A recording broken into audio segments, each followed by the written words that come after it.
Good morning, students. So today we are starting the theorems of exercise 3.3. Third exercise की theorem start कर रहे हैं.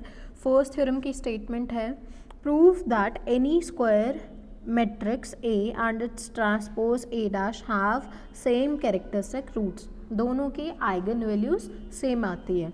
So let's say ए ये matrix है, तो इसकी जो कैरेक्टरिस्टिक इक्वेशन होगी वो क्या होगी, determinant of A minus lambda is equals to 0. और इसको अगर एक्सपैंड करें तो यहाँ माइनस लेमडा डायगनल पे आएगा, बाकी सारे एलिमेंट्स अनडिस्टर्ब रहेंगे और ये इक्वल्स टू 0. अब हमें पता है कि अगर हम किसी मैट्रिक्स का डिटर्मिनेंट निकालें या फिर उसके ट्रांसपोज का डिटर्मिनेंट निकालें, दोनों वैल्यू सेम आती हैं.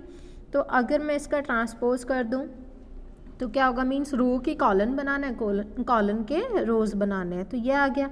अब आप ज़रा ये चेक करो, क्या ये ए डैश माइनस लेमडा नहीं बन रहा है ट्रांसपोज करने के बाद. सो जो डिटर्मिनेंट आया ए माइनस लेमडा आई का और ए डैश माइनस लेमडा आई का, वो दोनों सेम है. सो जो रूट्स इसके होंगे वही रूट्स इसके भी होंगे. सो दोनों के पास कैरेक्टरिस्टिक रूट सेम ही तो आएंगे, आइगन वैल्यू सेम ही आएंगी, क्योंकि दोनों का डिटर्मिनेंट सेम है तो दोनों सेम ही इक्वेशन देंगे, और जब इक्वेशन सेम होंगी तो उनके सॉल्यूशन भी सेम होंगे. So this completes our proof. So theorem number 2, prove that the matrix A and B inverse A B have same latent roots, B being an invertible matrix. B क्या है, एक invertible matrix है. कितने order की, जितने order का matrix A है. तो इस टाइप की जो मैट्रिसेस होती हैं हम इसको क्या बोलते हैं, सिमिलर मैट्रिसेस. मैंने आप लोगों को पढ़ाई है कि सिमिलर मैट्रिसेस क्या होते हैं, इस फॉर्म की मैट्रिसेस क्या होती हैं, सिमिलर मैट्रिसेस.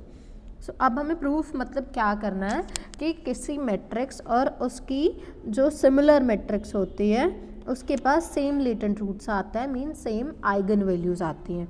सो स्टार्ट करते हैं. देखो, सो हमने क्या किया, determinant of B inverse A B minus lambda I, इसको फाइंड करना स्टार्ट किया कि ये कितना आएगा. सो देखो, डिटर्मिनेंट ऑफ दिस, अब हमने क्या किया है, आई आइडेंटिटी के प्लेस पे हम बी इनवर्स इंटू बी लिख सकते हैं. ये इसलिए किया क्योंकि दोनों के एंड में बी हो जाए और हम बी कॉमन ले सके.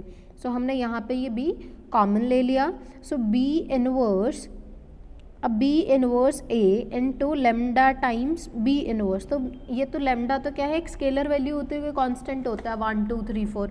तो लेमडा से इसको मल्टीप्लाई करना है, तो यहाँ से बी इनवर्स भी कॉमन आ जाएगा, यहाँ से और यहाँ से बी इनवर्स कॉमन ले लिया. सो यहाँ बचा ए और यहाँ पे बचा lambda. So we are left with B inverse A minus lambda I into B. और determinant of A into B क्या होता है, determinant of A into determinant of B. तो हमने वो प्रॉपर्टी अप्लाई कर दी, तो तीनों का डिटर्मिनेंट सेपरेट हो गया. अब डिटर्मिनेंट ऑफ बी इनवर्स और डिटर्मिनेंट ऑफ जो बी है, अगर हम इन दोनों को कंबाइन कर लें, क्योंकि अब ये जो डिटर्मिनेंट है अब हम इनको आगे पीछे कर सकते हैं, क्योंकि डिटर्मिनेंट्स क्या आते हैं किसी मैट्रिक्स के, कोई रियल वैल्यूज़ आती है ना, कोई नंबर्स आते हैं. तो नंबर्स को हम पहले इसको मल्टीप्लाई करें या इसको मल्टीप्लाई करें, कोई इफेक्ट नहीं होता. सो हमने determinant of B inverse and determinant of B दोनों को साथ में लिख लिया. अब हमें पता होता है कि डिटर्मिनेंट ऑफ ए बी क्या होता है, determinant of A into determinant of B. So उसके थ्रू हमने इसको कंबाइन कर लिया, तो बी इनवर्स बी. अब B inverse B is identity. So यहाँ हमने इनके प्लेस पे लगा दिया आइडेंटिटी, और आइडेंटिटी का डिटर्मिनेंट तो हमें पता है कितना होता है 1. So we are left only with the determinant of A minus lambda I. तो अगर इन दोनों का डिटर्मिनेंट सेम आएगा तो रूट्स में तो सेम ही आएंगे, क्योंकि रूट्स कहाँ से बनते हैं, इन्हीं डिटर्मिनेंट से जो इक्वेशन बनती है इसको इक्वल्स टू 0 इक्वेट करो, तो जो इक्वेशन आते हैं उसको कैरेक्टरिस्टिक इक्वेशन बोलते हैं, और उसके जो रूट्स आते हैं उनको लेटेंट रूट्स बोलते हैं या आइगन वैल्यूज़ बोलते हैं. तो जब इनके डिटर्मिनेंट ही सेम है तो इक्वेशन भी सेम और आइगन वैल्यूज़ भी सेम. सो इस थ्योरम को एक और तरह से स्टेट किया जा सकता है, जो इन्होंने करोलरी में नीचे लिखी है, कि similar matrices have same characteristic roots. Similar matrices के जो कैरेक्टरिस्टिक रूट्स होते हैं वो सेम होते हैं, क्योंकि ए और जो बी इनवर्स ए बी है वो सिमिलर मैट्रिसेस ही होती है. सो जो हमने ये प्रूफ किया है आपको बिल्कुल सेम प्रूफ लिखना है यहाँ पे भी, और कोई चेंजेस नहीं है। अब देखते हैं next theorem. So third theorem, if A is non singular, अगर ए क्या है, नॉन सिंगुलर है, then prove that eigen value of A inverse are the reciprocal of the eigen values of A. तो जो ए के eigen values आएंगी और जो ए इनवर्स की आइगन वैल्यूज आएंगे वो एक दूसरे के रेसिप्रोकल होंगी, बट कंडीशन इज दैट कि A is non singular. A non singular होना चाहिए, means determinant of A should be non zero.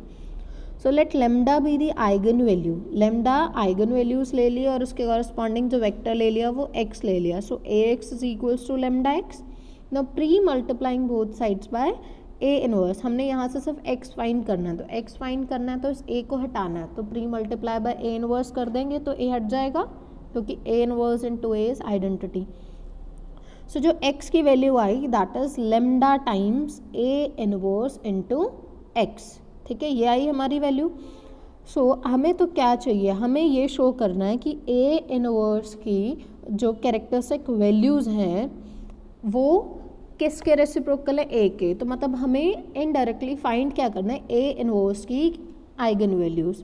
सो उसके लिए हमें क्या करना होगा, देखो अगर यहाँ लेमडा आइगन वैल्यू थी तो A X is equals to lambda X आया था। सो हमें कुछ इस टाइप से फॉर्म बनानी है कि A inverse X is equals to, यहाँ पे कोई स्केलर वैल्यू आ जाए और यहाँ पे ये एक्स आ जाए। तो यहाँ ए इनवर्स एक्स तो है, इस लेमडा को हम इधर ले जाए, so 1 by lambda X is equals to A inverse X. So देखो ये यही वाली फॉर्म नहीं बन गई, तो बस जहाँ पे आइगन वैल्यू आती है वहाँ पे 1 बाय लेमडा आया, तो लेमडा थी आइगन वैल्यू किसकी, ए मैट्रिक्स के लिए, और इसके थ्रू हमें क्या पता लगा कि ए इनवर्स की आइगन वैल्यू कितनी है, 1 बाय लेमडा। तो ये उसके रेसिप्रोकल आ गई। सो दिस कंप्लीट्स योर प्रूफ। अब लास्ट थ्योरम देखते हैं आज की, इसके बाद बाकी थ्योरम्स हम नेक्स्ट लेक्चर में करने वाले हैं। Theorem number 4, prove that characteristic roots of a real symmetric matrix, real symmetric matrix are all real. So कोई भी रियल सिमेट्रिक मैट्रिक्स ले ली ए, तो अगर वो रियल सिमेट्रिक है तो उसका ट्रांसपोज ए के इक्वल होगा, और अगर उसका कॉन्जुगेट फाइंड करोगे तो क्योंकि वो रियल है तो कॉन्जुगेट करने से कोई इफेक्ट नहीं पड़ेगा, वापस से ए मैट्रिक्स ही मिलेगी। देन तो हमने क्या किया, ट्रांसपोज कॉन्जुगेट फाइंड करने की सोची कि क्या आएगा। तो ट्रांसपोज कॉन्जुगेट अगर फाइंड किया तो ट्रांसपोज लिया और कॉन्जुगेट किया, ट्रांसपोज फिर से वही आ रहा है, कॉन्जुगेट करने से भी वही आ रहा है क्योंकि रियल है। सो ए का जो ट्रांसपोज कॉन्जुगेट है वो कितना आ गया, ए ही आ गया। So let lambda be the characteristic root of A and x be the corresponding vector, so ax is equals to lambda x. Taking transpose conjugate on both sides, अगर हम ट्रांसपोज कॉन्जुगेट लेते हैं दोनों साइड तो बस दोनों side theta theta race कर दो, और हमें पता है कि A B to the power theta अगर गिवन है तो कैसे ओपन करते हैं, B theta into A theta. So A X था तो ऑर्डर चेंज हो गया, एक्स थीटा ए थीटा। अब लेमडा किसी नंबर का ट्रांसपोज कॉन्जुगेट क्या आएगा, देखो ट्रांसपोज नंबर का तो वापस से वो नंबर ही आता है, तो सिर्फ आप कॉन्जुगेट ले सकते हो, क्योंकि हमें नहीं पता ये लेमडा रियल है या कॉम्प्लेक्स है, तो हमें कॉन्जुगेट तो लगाना पड़ेगा। सो लेमडा का कॉन्जुगेट और एक्स थीटा का एक्स थीटा, इतना ठीक है। अब दोनों साइड हम क्या कर रहे हैं, एक्स से मल्टीप्लाई। सो और कैसे multiply, post multiply, so that कि हम एक्स एक्स थीटा बना सकें। सो हमने दोनों साइड एक्स से मल्टीप्लाई कर दिया, तो ये जो ए एक्स यहाँ था ये ए एक्स किसके इक्वल होगा, A X is equals to lambda X, तो ए एक्स के प्लेस पे यहाँ लगा दिया लेमडा एक्स, और ये X theta into X as it is, ठीक है। The lambda is a number, तो आप इसको आगे लिख सकते हैं, लेमडा हमने यहाँ लिख लिया, तो X theta into X is equals to lambda bar X X. अब दोनों side X theta into X है, दोनों को ले जाओ लेफ्ट साइड और एक्स थीटा इंटू एक्स ले लो common, so we are left with lambda minus lambda bar into X theta X is equals to 0। सो देखो दो की प्रोडक्ट 0, सो दो की अगर प्रोडक्ट 0 है तो या तो ये टर्म ज़ीरो होगी या फिर ये टर्म ज़ीरो होगी। और ये टर्म ज़ीरो होने का क्या मतलब है कि कैरेक्टरिस्टिक वेक्टर ज़ीरो है। तो हम तो नॉन ट्रिवियल्स के लिए फाइंड करते हैं, तो हम नॉन ज़ीरो लेके चलेंगे उसको। तो अगर ये नॉन ज़ीरो है तो ये टर्म तो कभी भी ज़ीरो नहीं हो सकती। सो ज़ीरो कौन होगा, lambda minus lambda bar. So अगर lambda minus lambda bar zero है तो lambda is equals to lambda bar, means lambda is equals to conjugate of lambda. So अगर किसी नंबर और उसका कॉन्जुगेट सेम होता है तो वो नंबर कैसा होता है, real. So lambda is a real number and hence this completes our proof. So बिल्कुल इसी से रिलेटेड आपकी नेक्स्ट थ्योरम्स हैं, वो आप लोगों को एक बार खुद से ट्राई करनी है, ठीक है। जैसे मैंने एक रियल सिमेट्रिक मैट्रिक्स के लिए किया, ऐसे ही हर्मिशियन मैट्रिक्स के लिए गिवन है, इसका प्रूफ बिल्कुल सेम चलेगा। ऐसे स्क्यू हर्मिशियन के लिए गिवन है। तो ये 2-3 थ्योरम्स बिल्कुल सेम है, कुछ भी नहीं है, सिर्फ 1-2 टर्म्स को चेंज करना है, क्योंकि डेफिनेशंस तो चेंज आएंगी ना। वहाँ पे रियल सिमेट्रिक मैट्रिक्स था, यहाँ पे हर्मिशियन मैट्रिक्स है। सो बस थोड़े से स्टेप्स का फ़र्क है, बाकी सब ऑलमोस्ट सेम ही प्रोसेस है। तो आप लोग एक बार खुद से ट्राई करेंगे।